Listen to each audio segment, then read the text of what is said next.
Excellent.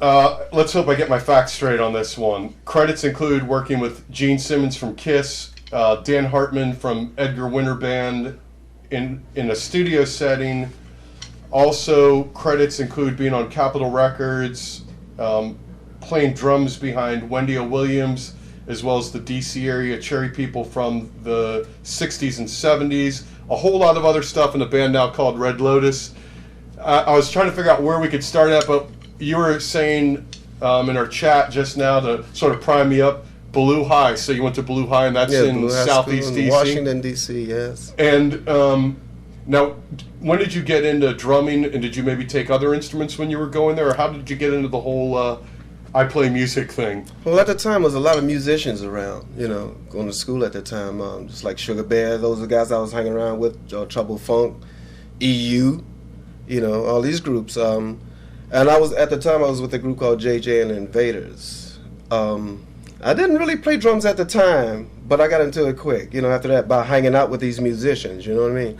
And so I picked up the drums.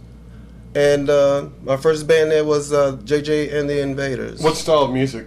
That was definitely R&B. Soul, James Brown. We played a lot of rock too. Joe Cocker stuff, Jimi Hendrix, of course. All the hard rock music at that time. Gotcha. Strictly just playing like clubs around the DC area? Yeah, just what was big around like that time? What are some early clubs you remember? One of the clubs that we played in DC, it was called, The Living Room.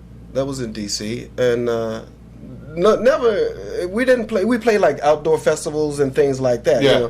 Just to hone my instrument. You know what I mean? So that sort of lived for about 2 or 3 years, and from that point on, I wanted to play heavier and harder music.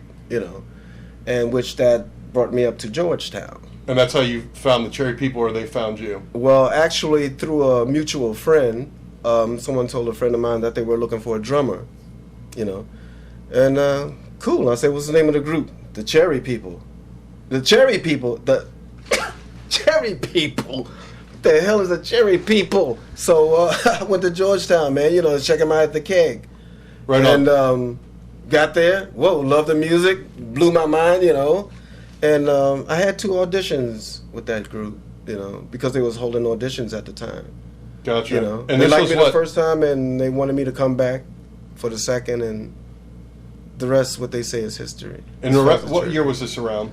That was around 72, 73, something like that. Yeah, around about that time. That was my first, that's my first rock group, at that time.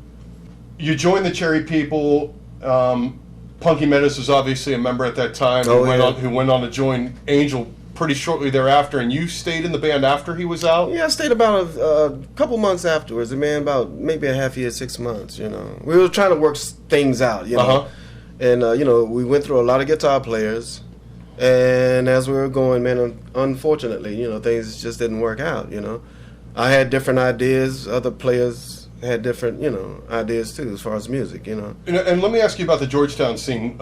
The Keg, what kind of a place was that? Because that's a name I'll hear pop up occasionally as a bar that was happening around 75. That's the epitome of a rock club. I mean, the beers, the smell, the whole nine, you know what I mean? The tables, the floor, the whole rock scene, man.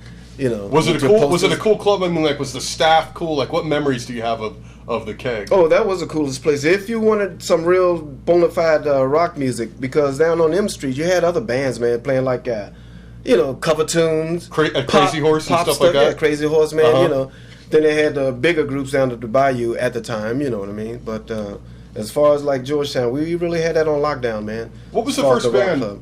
What was the first band you were in that played the Bayou, just out of curiosity? The first band I played with, that was Cherry People. So the Cherry People were gigging there occasionally, too, back in the day? Yeah, okay. That was the band that set me off on my journey. How much were you playing out? Were you guys playing out a couple times a week, or all the time with that band? Every day. Okay, so that was like straight up professional. Yes, every day. That's really honed my, like I said before, really honed my instrument. One of the Grimes brothers told me that basically your first drum solo was them like, take it away, man. And then you had it. Is there some truth there?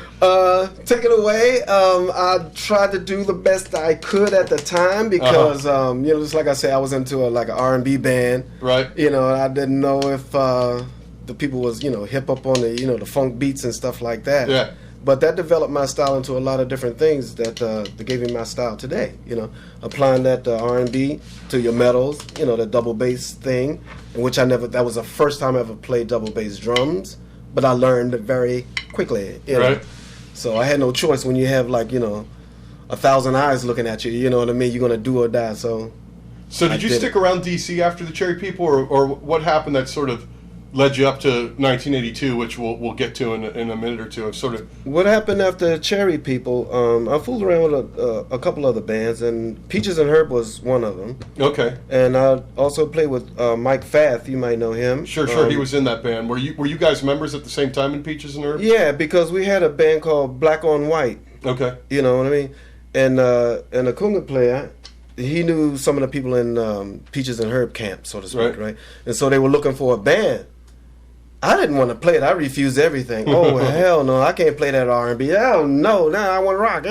But at the same time, they talked me into it. We can play the R&B set, and on our set, we can, continue to play the rock thing. So I'm glad I listened to him, And so, what'd you do, like a tour with those guys? They had a hit out at that time? Yeah, we toured, no, that was before they had the Shake Your Groove thing. Okay. But we did tour around, and we played Finland, did a couple European things, a couple island gigs, and also a lot of gigs at home, around Gotcha. DC, New York, that area. And so, how'd you run into the Plasmatics? Where did that come up? Because obviously they'd been kicking around New York City, like playing CBGBs and then Irving Plaza, and they'd gone through a bunch of different members, and I guess it was like Rod as the manager and Wendy and Wes as sort of like leading all the different lineups. And how did you fall in with those guys? Did they find you, or did you find them? No, man, it was a stroke of luck, man. I knew New York was the place I had to be. The reason why, because like I said before, I was playing with a lot of groups in DC, right? And I also played with this group called Simba. We had this song called "Hey You." They still playing on WHUR. I've heard of Simba. That's like an old funk band, basically. Yeah, exactly, man. Okay. The EU era, the Trouble Funk time and stuff like that. Okay, but nothing ever developed out of that. Right. And so that's when I said, enough is enough. I'm moving to New York. That was in '82. I went to New York in '82 to play with this group called the Coup. It was like a black rock group, 3-piece. Yeah. Right up my alley, man. Right. But the thing about the Coup, they sort of became complacent. Gotcha. They didn't want to move anymore, man. Mm-hmm. I was on a mission. Right. So again, I picked up the phone call. Same way I got up to New York. It was this newspaper called the New York Village Voice. Right. Sure. And so that's how I found that ad. And the same thing. I looked again, and it was the Plasmatics, even though they went under another name, And so I made the phone call, and I went down for an audition. Actually, I had auditioned twice. The second time, they brought down Dan Hartman. Just to, hey, check this guy out, man. Right. I don't know. He might be the one. Just check him out, man, And sure enough, man, about a week later, Rod Swinson told me to come to the loft. That meant everything. You know what I mean? So we had our little powwow, had a little talk, and I was in.